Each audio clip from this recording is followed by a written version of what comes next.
मित्रांनो, केळीमध्ये आज आपण कमळ मोडायचं चालू केलेलं आहे. तर फण्या किती ठेवाव्यात? पहिला प्रश्न हा पडतो. दुसरा प्रश्न की एका सोबत किती कमळ मोडली पाहिजे? आणि तिसरा प्रश्न, केळीची संपूर्ण वेण झाल्यानंतर कुठलं खत व्यवस्थापन करायचं?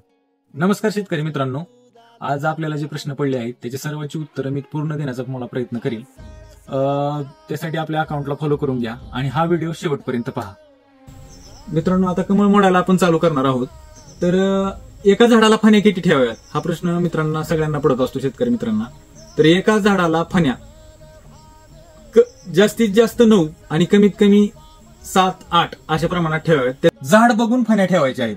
ज्या झाडांचा बुंदा चांगला आहे, उंची व्यवस्थित आहे, त्या झाडांना आपण 9 फण्या ठेवू शकतो. आणि ज्या झाडांना बुंदा कमी आहे, ओझं पेलायची ताकद नाही, झाड थोडंसं शक्त आहे, अशा झाडांना आपण 7 ते 8 ठेवू शकतो. आपण ज्यावेळेस मित्रांनो फण्या मोजून घेतल्यानंतर बरेच शेतकरी खाली एक केळ ठेवून त्याच्या जवळ केळ ठेवतात आणि दांडा मोडून टाकतात, खालचं कमळ मोडून टाकतात.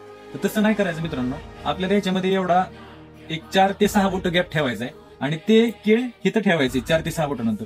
जरी आपला दांडा सडत गेला तरी मित्रांनो ते हितपर्यंत सडणार, त्याच्यावरती सडणार नाही. त्यासाठी गॅप देऊन एक केळ ठेवा. एका वेळेस मित्रांनो कमळ किती मोडली पाहिजे याचं व्यवस्थापन कसं करायचं? एका सोबत आपल्याला 300 ते 350 कमळ आपल्याला एका सोबत मोडायचे आहेत, जेणेकरून आपली एक गाडी सोबत निघेल. यासाठी आपल्याला 300 ते 350 या प्रमाणात कमळ मोडायचे आहेत. मित्रांनो, संपूर्ण ज्यावेळेस आपली वेण होती त्यावेळेस 70% अन्न हे साठ्यातून घेतलं जातं. तर 30% मध्ये आपल्याला त्याच्यामध्ये द्यायचं काय काय आहे? पहिली गोष्ट मित्रांनो, त्याच्यामध्ये आपल्याला महत्वाचं पोटॅशियम, त्यानंतर दुसरं येतं कॅल्शियम, त्याच्यानंतर येतं मॅग्नेशियम आणि त्याच्यानंतर लास्टला येतं नायट्रोजन. एवढ्या 4च गोष्टी फक्त केळी वेण झाल्यानंतर घेते. दुकानदारांनीच दिलं म्हणून आपण घेऊन सोडलं अशातला प्रकार करू नका. एवढ्या 4 गोष्टीच फक्त वेण झाल्यानंतर आपल्याला महत्वाच्या आहेत. या 4 गोष्टीमुळेच आपल्या केळाची फुगवण, बाकीच्या सगळ्या गोष्टी व्यवस्थित राहतील.